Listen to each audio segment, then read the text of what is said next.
भक्तों, ओम आदित्याय नमः। जो मनुष्य रविवार के दिन भगवान सूर्य देव की यह पावन कथा सुन लेता है, उसके जीवन के सारे दुख दरिद्रता स्वयं मिट जाते हैं। रविवार का दिन साक्षात देव भगवान सूर्य को समर्पित है। वह देवता जो संपूर्ण सृष्टि के आधार हैं, जिनके हृदय में होते ही चराचर जगत का अंधकार छट जाता है और हर जीवन के प्राणों का संचार होता है। कहते हैं जो व्यक्ति शरीर रविवार की सुबह सुबह उठते ही सूर्य देवता की कथा सुनता है, उसका जीवन स्वयं प्रभु के दिव्य तेज और आशीर्वाद से भर देता है। उनके जीवन के सारे पाप, रोग और व्याधि ऐसे मिट जाते हैं जैसे सूर्य की पहली किरण धरती को अंधकार को मिटाती है, वैसे ही उनके जीवन के सारे कष्ट भी मिट जाते हैं।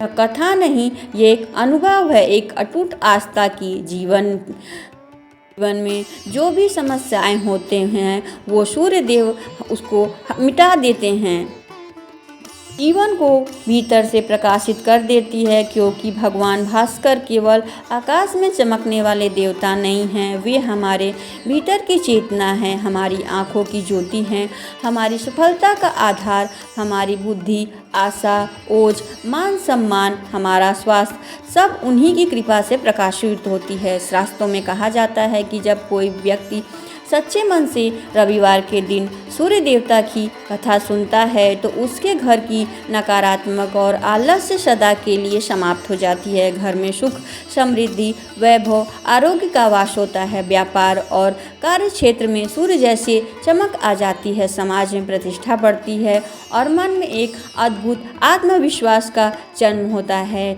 इसलिए यह केवल विश्राम का नहीं बल्कि आत्मशुद्धि और ऊर्जा संचय का दिन है। हमारे भीतर के सोए हुए भाग्य को जगाने और उनके पावन सुबह अपने मन को शांत कीजिए, अपनी दृष्टि को एकाग्र कीजिए और अपने भीतर उस दिव्य प्रकाश को महसूस कीजिए जो ओम सूर्याय नमः कहता है। क्योंकि जो व्यक्ति श्रद्धा भाव से उनका मंत्र का उच्चारण करता है और रविवार इस कथा का भावपूर्वक सुनता है, उसके मार्ग की हर बाधा स्वयं जगत इच्छुक भगवान सूर्यदेव भस्म कर देते हैं। तो आइए अपने भीतर की श्रद्धा को जागृत कीजिए और भगवान का स्मरण करते हुए कथा का श्रवण करते हैं। बोलो सूर्य भगवान की जय। रविवार की यह अद्भुत और दिव्य कथा जिसके सुनने मात्र से जीवन के सारे दुख, पाप सब मिट जाते हैं।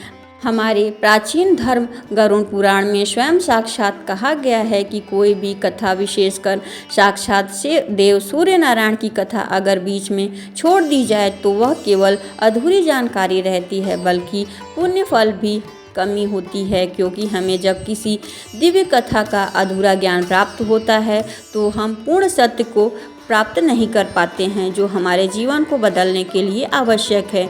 आज इस रविवार की दिव्य सूर्य कथा को अंत तक अवश्य सुनें, क्योंकि यह केवल एक पौराणिक प्रसंग नहीं बल्कि हमारे जीवन की ढंग का ज्ञान है। हमारे हृदय में बैठे डर, हर बीमारी और सफलता को दूर कर देगा। यह कथा आपको बताएगी कि स्वयं भास्कर अपने सच्चे भक्त के जीवन से दरिद्रता का अंधेरा मिटाकर उनके मार्ग को स्वर्ण की भांति चमका देते हैं। सूर्यदेव की कोई एक लीला हमारे भीतर वह ऊर्जा भर दे जिससे खोज में आप वर्षों से भटक रहे हैं। इसलिए श्रद्धा से सुनिए, भाव से समझिए और अंत तक बने रहिएगा। और यदि आप सच्चे सनातनी हैं तो हमारे कर्तव्य की प्रभु सूर्य की यह महिमा केवल आप तक सीमित न रहे बल्कि इसे अधिक लोगों तक पहुँचाएँ। कि जब एक भक्त भगवान की कथा सुनता है तो पुण्य कमाता है, लेकिन जब वही भक्त दूसरे भक्तों तक पहुंचाता है तो उसे अनंत गुना फल प्राप्त होता है। अगर हमारे द्वारा सुनाई गई कथा आपको पसंद आएगी तो वीडियो को लाइक, सब्सक्राइब अवश्य करिएगा। नाम था जसवंतपुर। जसवंतपुर की कोई साधारण गांव नहीं बल्कि यह एक प्रकृति की गोद में बसा एक ऐसा वैभवशाली स्थान था जहां साक्षात स्वर्ग की सुंदरता उतर आई थी। चारों ओर दूर दूर तक फैले सुनहरे खेत, जिन्हें हवा चलती तो ऐसा लगता कि मानो धरती ने सोने की चादर ओढ़ ली। गांव के बीचों बीच कल कल बहती एक निर्मल नदी, जिसका पानी स्वच्छ था, जिसमें आसमान का नीलापन और बादल की अठेलियाँ साफ दिखाई देती थी। जसवंतपुर के लोग बहुत मेहनती और स्वाभिमानी और धर्मनिष्ठ थे, लेकिन इस गांव का असली पहचान इसकी आत्मा और इसका गौरव था। यह विशाल मंदिर जो नदी के तट पर बना हुआ था, यह मंदिर भगवान सूर्यदेव को समर्पित था। इस वर्ष का निर्माण इस अद्भुत वास्तुकला से किया गया था कि विज्ञान से भी उसे देखकर चकित रह जाए। मंदिर का मुख ठीक पूर्व की ओर था और इसकी बनावट ऐसी थी, सूर्योदय के समय जब भगवान भास्कर अपनी पहली किरण धरती पर छोड़ते तो वह किरण किसी और स्थान पर पड़ने के बजाय सीधे मंदिर के गर्भगृह तक प्रवेश करती, भगवान सूर्यदेव के चरणों को स्पर्श करती। गर्भगृह के भीतर भगवान सूर्यदेव की एक अत्यंत विशाल और दिव्य प्रतिमा स्थापित थी। वह प्रतिमा 7 शक्तिशाली घोड़ों द्वारा खींचे जा रहे रथ पर सवार थी।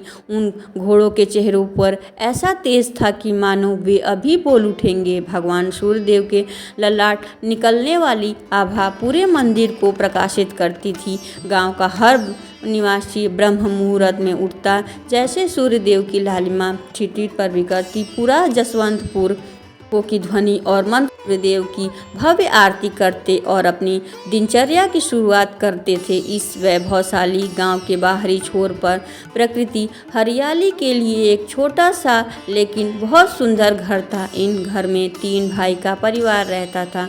तीनों भाइयों में नाम थे कैलाश, जयदेव और सूरज। इन भाइयों में इतना प्रेम था कि गांव उन्हें मिसाल दिया करते थे। वे साथ खेतों में काम करते, साथ भोजन करते और साथ ही भगवान सूर्य की आराधना करते। उनकी मेहनत का फल ही था कि उनके घर में किसी चीज़ की कोई कमी नहीं थी। उनकी एकता ही उनकी सबसे बड़ी शक्ति थी। समय अपनी गति से चल रहा था। परिवार में खुशहाली का आगमन होने लगा। सबसे बड़े भाई कैलाश का विवाह हुआ। उसकी पत्नी का नाम तारा था। तारा देखने में तो साधारण थी, लेकिन स्वभाव में चंचल थी, में कुटिलता से भरा हुआ था। वह दूसरों के प्रति देखकर ईर्ष्या होती, लेकिन तीनों भाई की अटूट एकता के सामने उसकी एक न चली। वह चाहकर भी भाइयों के बीच दरार नहीं डाल पाती थी, इसलिए उसने सही समय का इंतजार करने का फैसला किया। कुछ वर्षों बाद दूसरे भाई जयदेव का भी विवाह तय हुआ।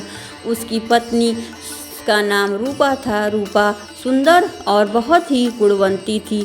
जब वह घर आई तो ऐसा लगा मानो घर की रौनक बढ़ गई है, लेकिन दुर्भाग्यवश धीरे धीरे रूपा अपनी जेठानी तारा के प्रभाव में आने लगी। तारा ने अपनी मीठी बातों से और कुटिल बुद्धि से रूपा के मन में भी जहर घोलना शुरू कर दिया। रूपा जो बहुत पहले सरल थी, वह धीरे धीरे तारा के षड्यंत्रों का शिकार बनने लगी। फिर भी कैलाश देव और सूरज के बीच का जो आपसी प्रेम था वह हिमालय की तरह अडिग रहा। वे दोनों पत्नियां अंदर ही अंदर जलती, पर भाइयों से कुछ नहीं कह पाती। वक्त गुजरता गया।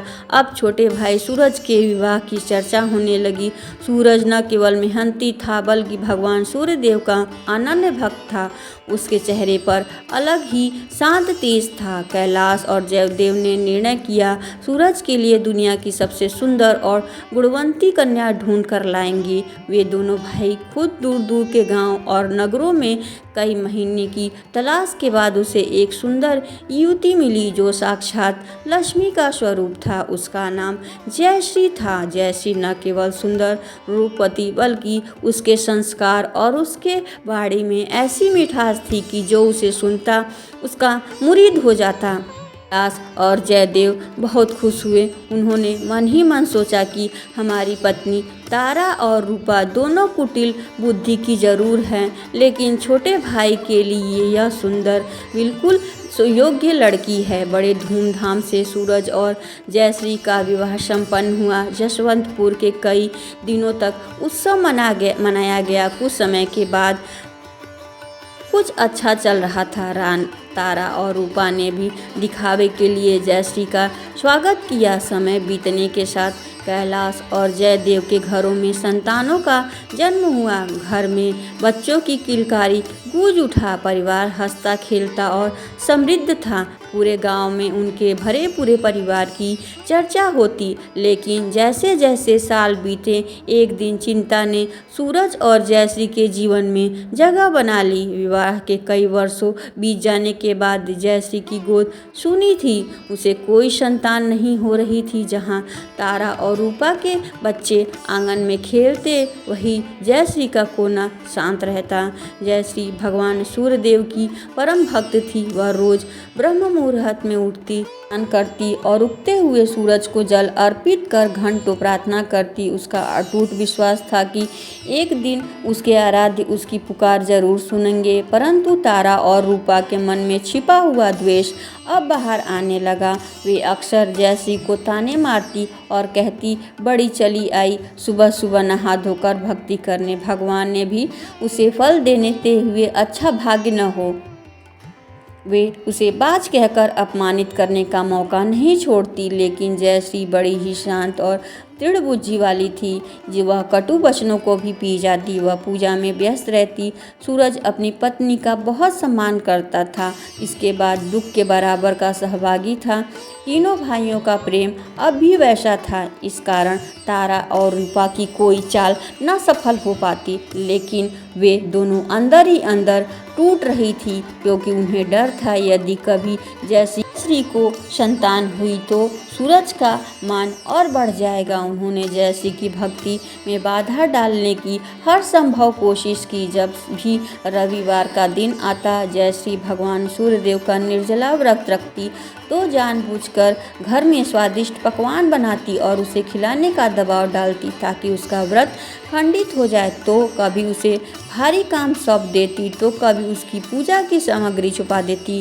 जिसकी रक्षा स्वयं सूर्य नारायण कर रहे हैं, उसका कोई कुछ क्या बिगाड़ सकता है। जयश्री करुण पुकार से और निस्वार्थ भक्ति से स्वर्ग को सिंहासन हिला दिया। कठिन वर्षों के कठिन तप और अपमान सहने के बाद भगवान सूर्यदेव ने उसकी पुकार सुन ली। जयश्री गर्भवती हुई। यह समाचार सुनते ही तारा और रूपा के पैरों तले जमीन खिसक गई। उसके मन का अंधेरा और गहरा हो गया। महीने बीतते गए और एक अत्यंत रविवार के दिन, जब सूर्यदेव अपनी चमक के साथ आकाश के मध्य में थे, जयश्री ने एक सुंदर पुत्र को जन्म दिया। वह बालक साधारण नहीं था। उसके जन्म लेते ही पूरे कमरे में एक अलौकिक प्रकाश फैला। उसके बालक के ललाट से सूर्य जैसा तेज निकलता और शरीर पर भगवान सूर्यदेव सा एक तेजस्वी निशान बना हुआ था। वह बालक इतना सुंदर था कि जो भी उसे देखता अपनी पलक झपकाते भूल जाता। बालक के जन्म की खबर सुनते जसवंतपुर में आग की तरह फैल गई। लोग दूर दूर से उस दिव्य बालक के दर्शन करने लगे। गांव के बुजुर्ग कहने लगे, यह कोई साधारण बालक नहीं है, बल्कि स्वयं सूर्यदेव का अंश है। लेकिन प्रिय, जहाँ प्रकाश होता है वहीं परछाई की सबसे गहरी होती है। जयश्री की खुशी तारा और रूपा के लिए किसी सूल के तरह चुभ रही थी। उसके मन में अब केवल एक ही विचार था कि इस बालक को खत्म करना है। उन्होंने पहले तो चुपचाप जहर का सहारा लिया। तारा ने दूध के अंदर कालकूट जहर मिलाकर जयश्री के पास भेजा ताकि बालक उसे पिए और सदा के लिए सो जाए।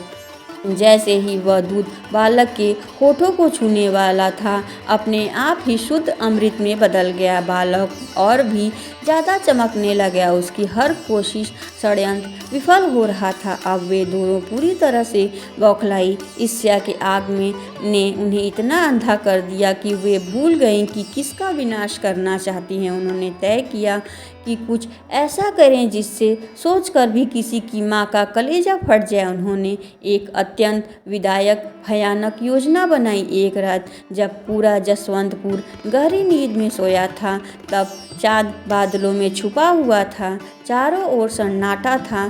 तारा और रूपा दबे पांव जयश्री के कमरे की ओर बढ़ी। उनके मन में कोई दया नहीं थी, कोई ममता नहीं थी।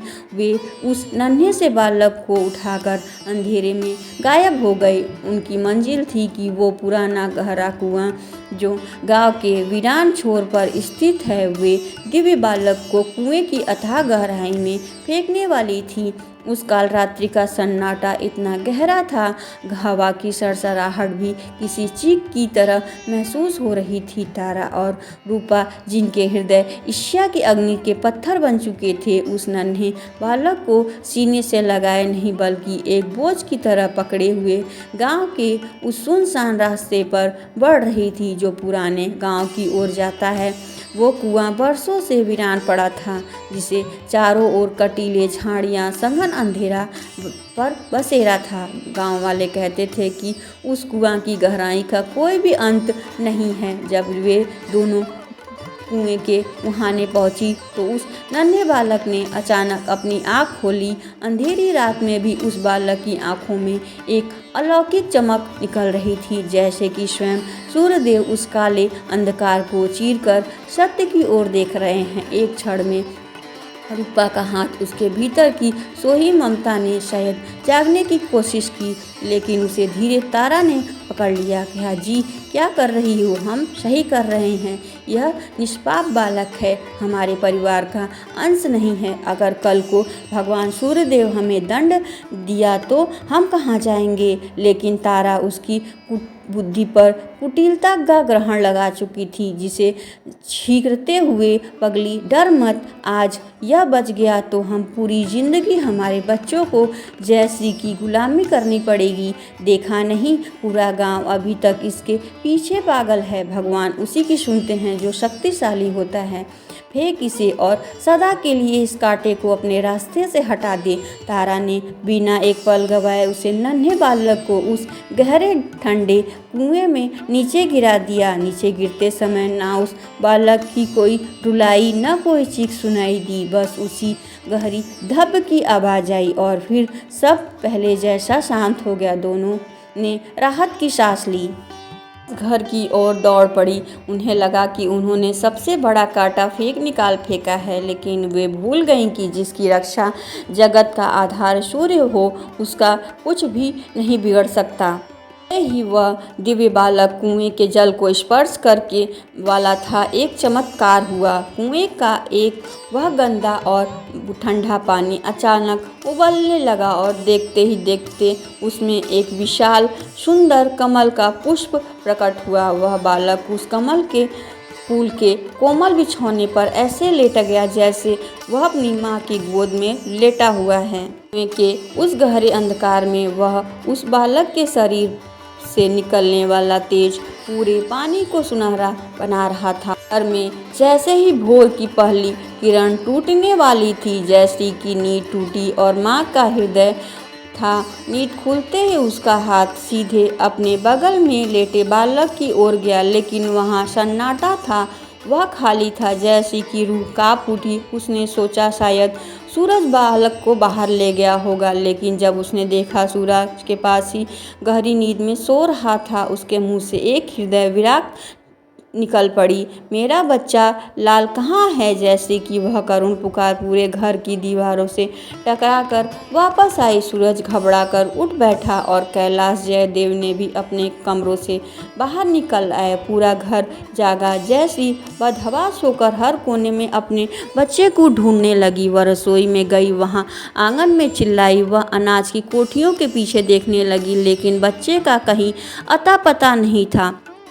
तारा और रूपा, जो पहले से ही जानती, अपनी आंखों में झूठे आंसू भरकर बाहर आई। तारा ने अपनी छाती पीटते हुए कहा, हाय, यह अनर्थ हो गया। कल रात तो मुन्ना यही था, क्या कोई जंगली जानवर उठा ले गया या कहीं जयश्री की लापरवाही तो नहीं? रूपा ने भी आग में ढीक डालते हुए कहा, हमने तो पहले ही कहा था कि ज़्यादा भक्ति में लीन रहने वाले अक्सर अपने परिवार का ध्यान रखना भूल जाते। पता नहीं बेचारी हमारी संतान को कहाँ छोड़ आई। जयश्री उनके तानों को सुनने में स्थिति में नहीं थी। वह पागलों के घर से बाहर निकली और गांव की गलियों में दौड़ने लगी। उसका आंचल जमीन पर खिसकता रहा, बाल बिखरे हुए थे और आंखों में आंसू की अविरल धारा बह रही थी। वह राहगीर को रोककर पूछती, क्या आपने मेरे तेजस्वी बालक को देखा? क्या आपने मेरे सूरज को देखा? कैलाश, जयदेव और तीनों भाई व्याकुल हो उठे। वे गांव के हर एक कोने, हर एक खेत बालक की तलाश करने लगे। गांव के लोग भी दुखद घटना से स्तंभ थे। जिस बालक को कल तक पूरा गांव पूज रहा था, वह अचानक गायब हो गया। सूरज ने नदी के तट पर जाकर दहाड़ा मारकर रोते हुए, मैंने जीवन भर आपकी सेवा की। मेरी पत्नी ने अपना सर्वस्व आपकी भक्ति में अर्पण किया। क्या इसी दिन के लिए आपने हमें यह सुख दिया? उस पल, कुछ ही पल में इसे छीन लें। अगर मेरा बालक नहीं तो मैं जीवित नहीं रहूँगा। पूरा दिन बीत गया। सूरज ढलने वाला था। जसवंतपुर के आसमान पर उदासी की चादर पसर गई। जयश्री अब थक कर उस पुराने कुएं के पास पहुंची जहां रात में कुएं पाप किया गया था। वे विशुद्ध होकर उसी कुएं के मुढेर पर बैठ गए। उसके भीतर की माँ पुकार रही थी, बच्चा यहीं कहीं आसपास है। उसकी आंखों में आंसू अब सूख चुके थे। उसकी धड़कनें तेज थी। तारा और रूपा दूर खड़ी यह देख रही थी। उन्हें डर लग रहा था कहीं कोई कुएं में झाग न ले। रूपा फुसफुसाते हुए कही, जी जी, जयश्री वहीं बैठी है, अगर उसने कुएं में देख लिया तो। तारा ने कठोर स्वर से कहा, चुप रह, इतनी गहराई में किसे क्या दिखेगा। वैसे ही अब तो ठंडा पड़ गया होगा। बस आज का दिन व्यतीत हो जाए, फिर हमारा सब वश में होगा। वे भी जरे इतनी गहरी क्यों न हो, जमा सत्य ही सूरज एक दिन जरूर निकलता है। जैसे ही उस कुएं में झांकने की कोशिश की, तभी आसमान से कुछ ऐसा हुआ जिसे पूरे जसवंत की दिशा बदल दी। डूबते हुए सूरज की आखिरी किरणें जो बिल्कुल लाल थी, वह सीधे कुएं के भीतर जा गिरी। जैसे ही वह लाल किरण कुएं की गहराई में समाई, वहाँ का दृश्य बदल गया। कुएं के भीतर से जो हुआ वो दिव्य प्रकाश पुंज धीरे धीरे पूरी ओर आने लगा। जयश्री की सांसें थमी हुई थी। उसकी आंखें उसे उजाले को निहार रही थी जो धीरे से कुएं के मुहाने तक पहुंच रहा था। तभी वह उपस्थित हर व्यक्ति की आंख फटी की फटी रह गई। कुएं की गहराई से एक विशाल अत्यंत सुंदर वर्ण कमल ऊपर की ओर तैर रहा था। उस कमल की पंखुड़ियों में एक अलौकिक सुगंध निकल रही थी जिससे पूरे वातावरण को पवित्र कर दिया था। के बिल्कुल मध्य वह नन्हा बालक लेटा हुआ था। वह वहीं रो रहा था, बल्कि उसके चेहरे पर एक दिव्य मुस्कान थी, जैसे वह साक्षात सूर्यदेव की गोद में खेल रहा हो। वह लड़का शरीर से स्वर्ण की भांति दमक रहा था। उसके ललाट पर बना सूर्य का चिन्ह अब और अधिक तेजस्वी हो गया। जयश्री के मुंह से शब्द नहीं निकले। ममता उमड़ पड़ी। उसने आगे बढ़कर अपने कलेजे के टुकड़े को उस कमल के आसन से उठा लिया। जैसे ही उस बालक को छुआ, उसे महसूस हुआ बालक का शरीर ठंडा नहीं, उसमें एक सुखद गर्माहट थी, जैसे सर्दी की सुबह से सूरज की पहली किरण शरीर को सुकून देती है। जयश्री ने उसे सीने से लगा लिया और भभक कर रो पड़ी। यह दुख के आंसू नहीं, बल्कि अटूट विश्वास की जीत के आंसू थे, जिसने मौत को भी मात देकर दे दी। इतने में सूरज, कैलाश और जयदेव ने भी वहां पहुंच गए। गांव के सैकड़ों लोग मिसालें लेकर उस कुएं के किनारे एकत्र हो गए। सबने अपनी आंखों से वह दृश्य देखा, एक बालक जो गहरी मौत के मुंह से हंसता हुआ वापस आ गया। गांव के लोग धन्य जयकारा लगाने लगे, जय सूर्य, धन्य है यह बालक और धन्य है इसकी माँ की भक्ति। लेकिन श्रोताओं, जहाँ भक्ति चमत्कार दिखा रही थी, वहीं पाप की छाया अभी भी अपना खेल खेल रही थी।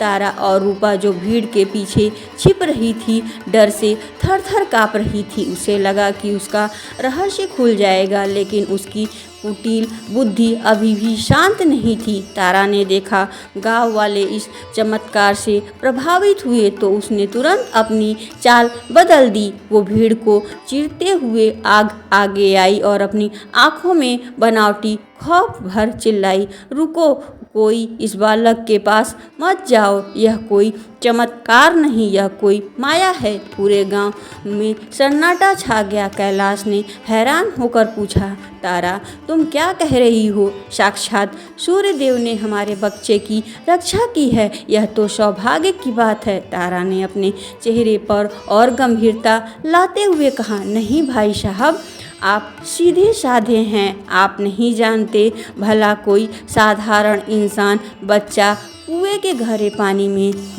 गिरकर जिंदा बच सकता है? यह सोने के कमल, यह सब राक्षसी माया है। मुझे तो डर है जयश्री ने किसी तांत्रिक शक्ति का सहारा लिया है। यह बालक हमारे परिवार और पूरे जसवंतपुर के लिए भारी विपद लेकर आया है। अगर यह भगवान का रूप होता तो साधारण तरीके से पैदा होता। इस तरह कुएं से निकलना शुभ संकेत नहीं है। रूपा ने भी अपनी जेठानी का साथ देते हुए कहा, हाँ मुझे भी यही लगता है। जब से यह बच्चा गर्भ में आया है तब से कैसी कैसी अजीब घटनाएं हो रही हैं। बच्चा कोई अपशगुन है जो हमारे गांव को नष्ट कर देगा। इंसान का मन बहुत चंचल होता है। चमत्कार देखकर तो भीड़ में जय जयकार लगा रही थी। वह तारा और रूपा की बातों में आकर संदेह करने लगे। लोगों के बीच कानाफूसी शुरू हो गई। किसी ने कहा, बात तो सही है, कुएं में गिरकर कोई बच्चा कैसे बच सकता है? किसी ने कहा, यह गांव में आने वाले किसी प्रकोप का संकेत तो नहीं? जयश्री ने अपने बालक को और जोर से गले लगाया। उसकी आंखों में अब आंसू नहीं बल्कि एक तेज था। उसने अपनी जेठानियों की ओर देखा, शांत स्वर में कहा, दीदी आप जो कर रही हैं आपके मन का भ्रम है या कोई द्वेष है, यह तो आप जाने, पर मैं जानती हूँ कि मेरे आराध्य सूर्यदेव कभी किसी के साथ अन्याय नहीं करते। यह बालक उनकी कृपा का फल है, वे इसकी रक्षा करेंगे। तारा ने गांव के प्रधान और मंदिर के पुजारी की ओर देखते हुए कहा, प्रधान जी आप ही न्याय कीजिए, क्या इस मायावी बालक को गांव में रहने देना सही है? कल को फसलें सूख गई या कोई महामारी आ गई तो इसका जिम्मेदार कौन होगा? मेरा तो सुझाव है कि इस बालक और इसकी माँ को किसी कुटिया में रखा जाए जब तक यह सिद्ध न हो जाए कि यह बालक शुभ है।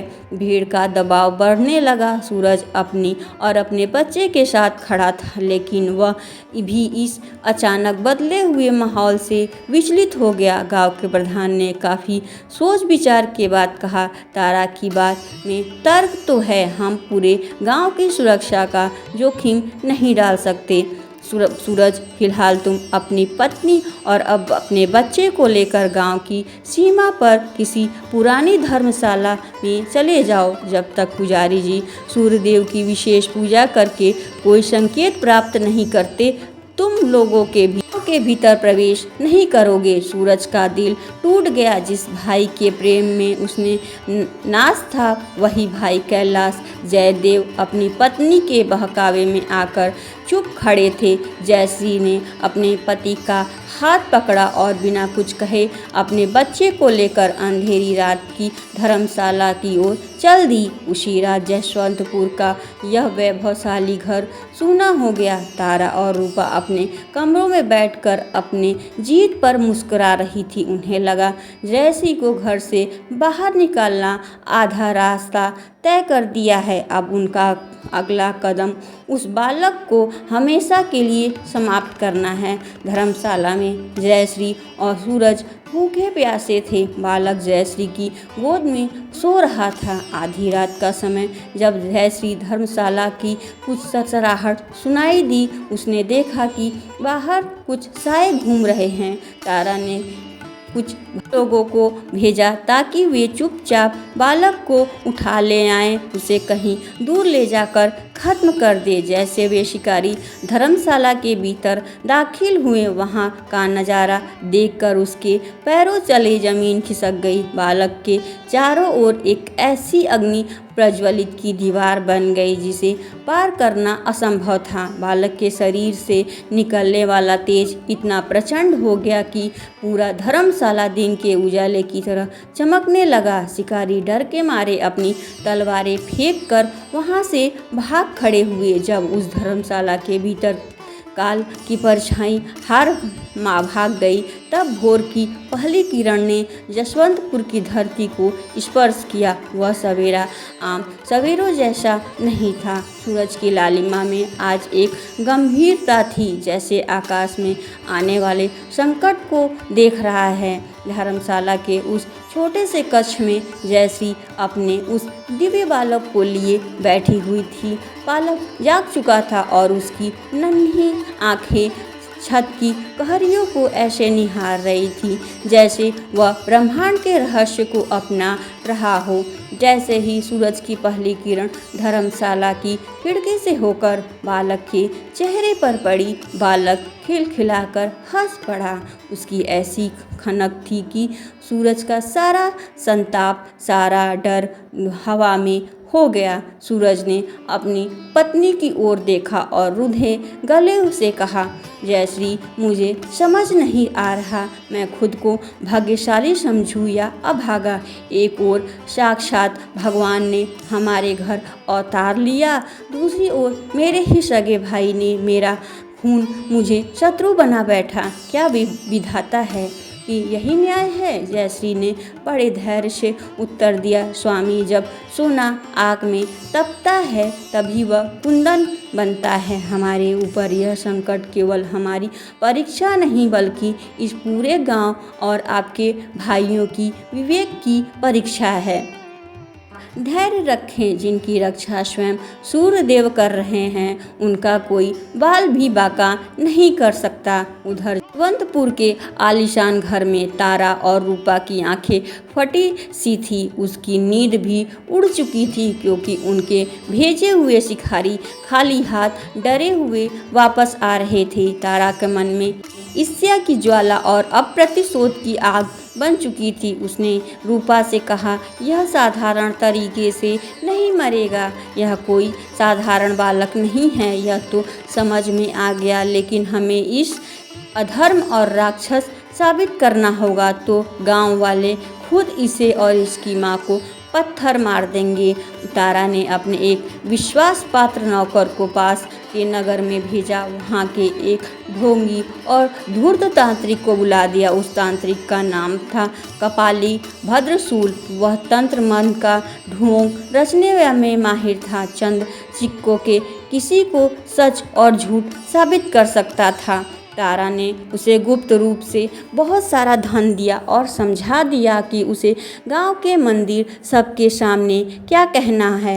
दोपहर होते होते जसवंतपुर में ढोल नगारे बजने लगे। गांव के प्रधान ने मंदिर में प्रांगण में एक सभा बुलाई। तारा और रूपा ने पूरे गांव में यह खबर फैला दी कि यह बहुत बड़े सिद्ध महात्मा आए हैं जो बालक की सच्चाई दुनिया के सामने रखेंगे। लोग जिज्ञासा और डर के मारे मंदिर की ओर दौड़ने लगे। मंदिर का प्रांगण जहां कल तक शांति और भक्ति का वास था, आज संदेह और कोलाहल से भरा हुआ था। सूरज और जयश्री को भी वहां बुलाया गया। जब वे उस बालक लेकर मंदिर की सीढ़ियों पर पहुंचे तो वहां का दृश्य देखकर उनका कलेजा कांप उठा। सामने वह भयानक दिखने वाला तांत्रिक बैठा था जिसके शरीर पर भस्म लगा हुआ था, गले में हड्डी की माला थी। उसके चारों ओर धुआं उठ रहा था। जैसे ही जयश्री वहां पहुंची, उस तांत्रिक ने एक झोंका अट्ठास लगाई जिसे बच्चे की डर के मारे अपनी माँ से लिपट गया। तांत्रिक चिल्लाया, सावधान जसवंतपुर के निवासी, तुम जिसे दिव्य बालक समझ रहे हो यह वास्तव में इस गांव का विनाश करने का कारण है। यह कोई देवता नहीं बल्कि एक छल कपट भला असुर है, जिसने एक साध्वी स्त्री के गर्भ को अपवित्र कर दिया है। इसकी आँखों में देखो, इसके ललाट के तेज को देखो। यह तेज नहीं बल्कि नरक की अग्नि है, जो बहुत जल्द तुम्हारे घर को राख कर देगी। तांत्रिक की इन बातों ने गांव वाले के मन में डर को और भी गहरा कर दिया। लोग शोर मचाने लगे। तारा आगे बढ़कर कहा, आत्मा आप ही बताइए, हमें क्या करें? हमने तो पहले ही अपने घर में पनाह दी, लेकिन हमें क्या पता था यह कुलघाती निकलेगा। जयश्री की आंखों में क्रोध और चिंगारी चमकी। वह आगे बढ़ी और गरजते हुए बोली, झूठ, यह सफ़ेद झूठ है। तुम कौन होते हो मेरे बालक को असुर कहने वाले? क्या तुमने कभी भगवान सूर्य की आंखों में झांक कर देखा है? यह बालक उनका प्रसाद है, उनकी कृपा है। तांत्रिक भद्रसूल ने एक धूर्त मुस्कान के साथ कहा, अगर यह देवता का अंश है तो इसका प्रमाण देना होगा। हमारे ग्रंथ में लिखा है, सत्य कभी नहीं चलता। यह बालक दिव्य है तो इसके एक परीक्षा से गुजरना पड़ेगा, जिसे कोई साधारण मनुष्य या असुर पार नहीं कर सकता। पूरे प्रांगण में सन्नाटा छा गया। कैलाश और जयदेव भी वहाँ खड़े थे। उनके मन में भी दुविधा थी। तारा ने पूछा, कैसी परीक्षा महात्मा?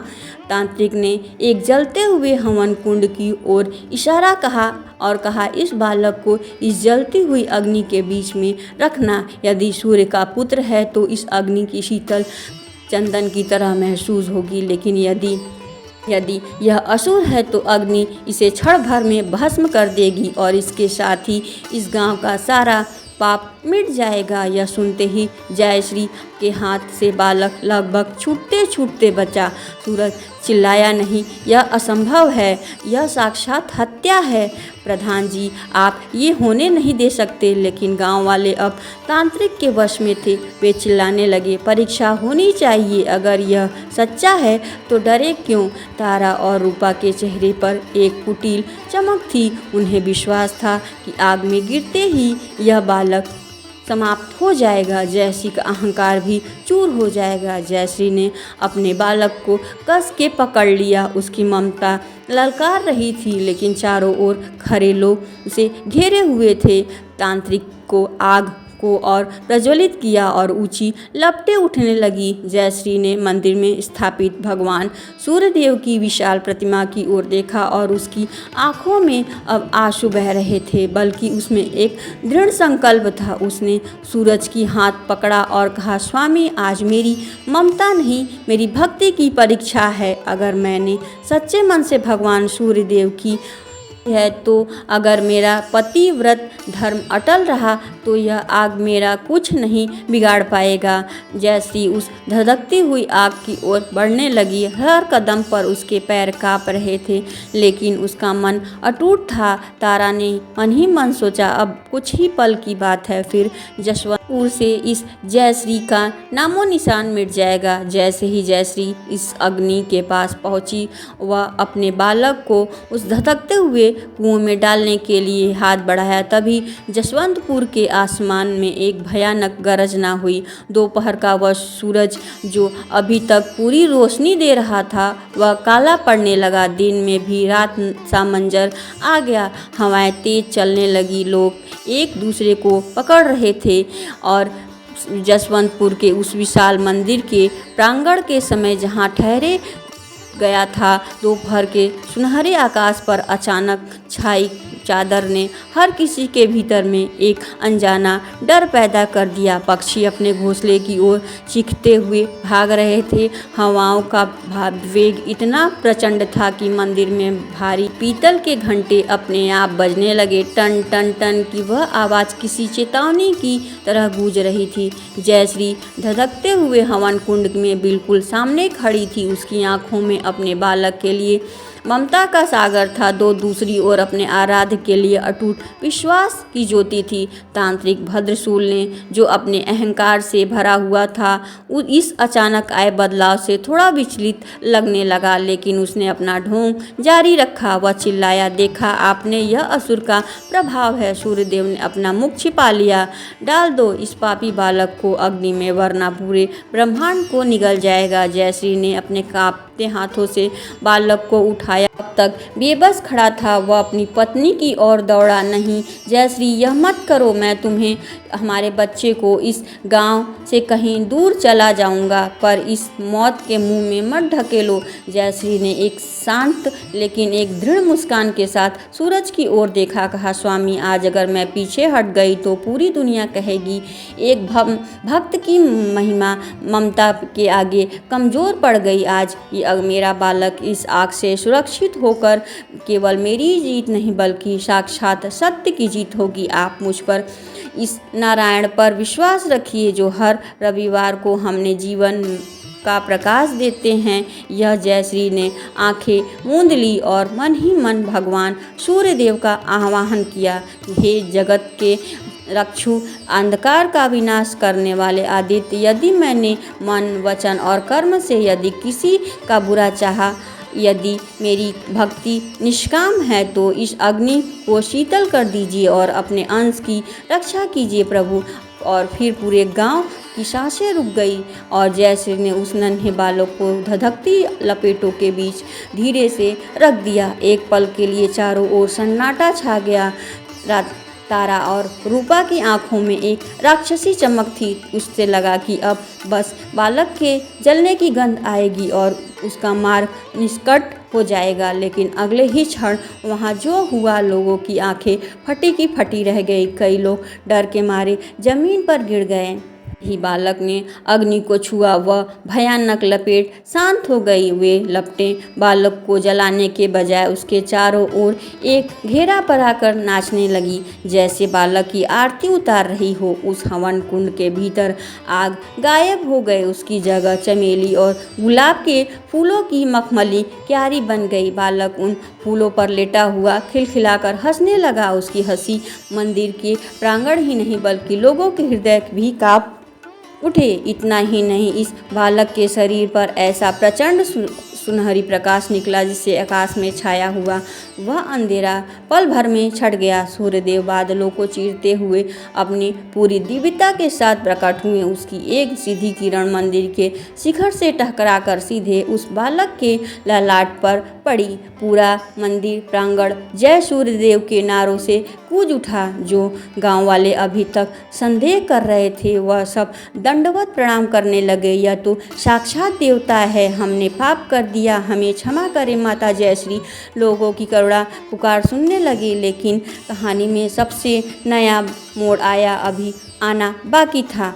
तांत्रिक भद्रसूर जो यह सब देख रहा था वह अपनी जान बचाने के लिए भागने की कोशिश करने लगा। जैसे ही उसने मंदिर की दहलीज पार करनी चाहिए, उसके पैर वहीं जम गए। उसे महसूस हुआ उसके शरीर में आग लग रही है। मंदिर के भीतर पुजारी जी बाहर आए। इनकी आंखों में क्रोध था। उन्होंने तांत्रिक की ओर देखते हुए कहा, ठहर जा पखंडी, तूने उस शक्ति को चुनौती जो इस सृष्टि का आधार है, तुमने एक ममता की और एक देवता अंश के साथ छल किया है, तुझे कोई क्षमा नहीं बचा सकता। तांत्रिक गिड़गिड़ाने लगा, मुझे क्षमा कर दीजिए, मैंने सब यह धन के लालच में किया। मुझे इन दोनों औरतों ने उस्काया।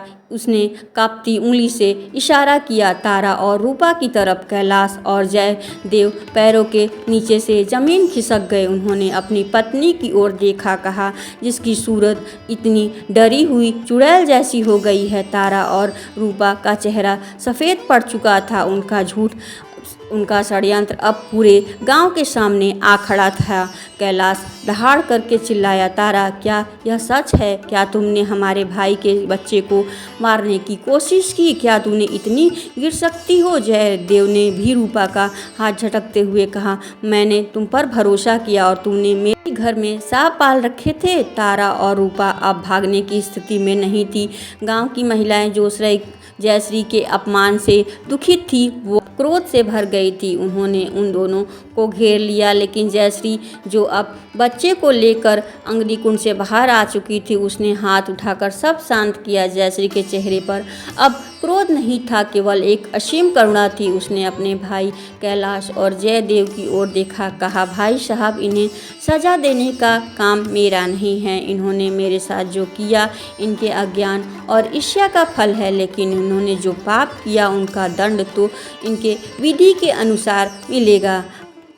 मंदिर का वह प्रांगण जो कुछ देर पहले कोलाहल और संदेह से भरा हुआ था, अब ऐसे सन्नाटे में डूबा हुआ था जिसने चेहरा किसी वश में नहीं था। वह बालक जो साक्षात सूर्यदेव का तेज के लिए पुष्प की शैया पर मुस्कुरा रहा था, वह नन्ही सी उंगली जो तारा और रूपा की ओर उठी थी, वह कोई साधारण संकेत न था, वह काल का दंड था जो दोनों की ओर बढ़ रहा था। जैसे ही बालक की दृष्टि उन पर पड़ी, के शरीर में से एक अजीब काला धुआं निकलने लगा। उनकी त्वचा से किसी पर वे कभी घमंड किया करती, धीरे धीरे वो राख जैसे होने लगी। उनकी आवाज़ जिसे वे जहर उगाला करती थी, वह गले में फंस रही थी। वे चीखना चाहती थी, गांव वाले क्षमा मांगना चाहती थी, अपने पति के पैर पकड़ना चाहती थी, लेकिन उनके पैर जैसे जमीन में धंस गए थे। वे साक्षात मूर्ति की भांति जम सी गई थी। बस उनकी आंखों से पश्चाताप के आंसू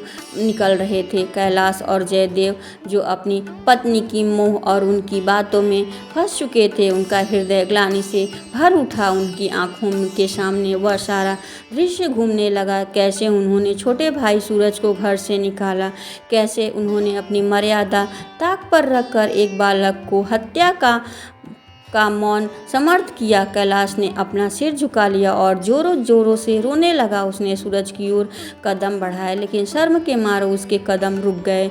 सूरज ने अपने बड़े भाई की यह हालत देखी तो उसका हृदय पसीज गया। उसने दौड़कर कैलाश के पैर पकड़ लिए और कहा, बड़े भैया आप क्या कर रहे हैं? आप मेरे पिता समान हैं। जो भूल हुई उसे आपका नहीं, यह विधि का विधान था। लेकिन कैलाश ने सूरज को उठाकर गले लगाया और फक कर रोते हुए कहा, नहीं सूरज, मुझे क्षमा मत करना। मैंने भाई के धर्म को कलंकित किया है। मैंने अपनी कुटिल पत्नियों के वश में आकर इतना अंधा हो गया कि मुझे अपने घर में पल रहे साक्षात देवता की पहचान न हो सकी। जयश्री, मुझे माफ़ कर दो। हमने तुम्हारे साथ जो व्यवहार किया एक शत्रु भी नहीं कर सकता। ये जो ममता और करुणा की प्रतिमूर्ति थी, उसके शांत स्वभाव से कहा, बड़े भैया भगवान सूर्यदेव न्याय में किसी के प्रति घृणा का स्थान नहीं रखते। उन्होंने जो किया वह अहंकार का परिणाम था, लेकिन आज सूर्यदेव न केवल मेरे बालक की रक्षा की बल्कि हमारे परिवार के ऊपर काले पर्दे को भी हटा दिया, जिसने हमारे एक दूसरे से दूर कर दिया। तब मंदिर के गर्भ से गृह से एक गूंजती हुई दिव्य वाणी सुनाई दी। वह साक्षात किसी मनुष्य की नहीं थी, वह साक्षात आकाशवाणी थी जिसने पूरे जसवंतपुर को झकझोर दिया। उस वाणी ने जसवंतपुर के निवासियों को सत्य को कभी झुटलाया नहीं जा सकता। जो भक्ति और विश्वास के मार्ग पर चलते हैं उनका स्वयं ब्रह्मांड शक्तियाँ उतर जाती हैं। तारा और रूपा ने जो अपराध किया वह अक्षम्य है, लेकिन जयश्री की अटूट शक्ति और उनकी करुणा ने उनके प्राणों की रक्षा की। अब से यह दोनों गांव की सीमा स्थित उसी पुरानी धर्मशाला में रहेंगी, जीवन भर सूर्यदेव की सेवा करेंगी। जब इनका हृदय पूरी तरीके से शुद्ध हो जाएगा और ईर्ष्या का अंतिम अंश भी जल जाएगा, तब इन्हें दंड से मुक्ति मिलेगी। वाणी के शांत होते ही तारा और रूपा के शरीरों की वह जड़ता खत्म हुई, लेकिन उनके चेहरे का तेज सदा के लिए चला गया। वे अब साधारण महिलाएं नहीं लग रही थी, बल्कि पश्चाताप की अग्नि में जलती हुई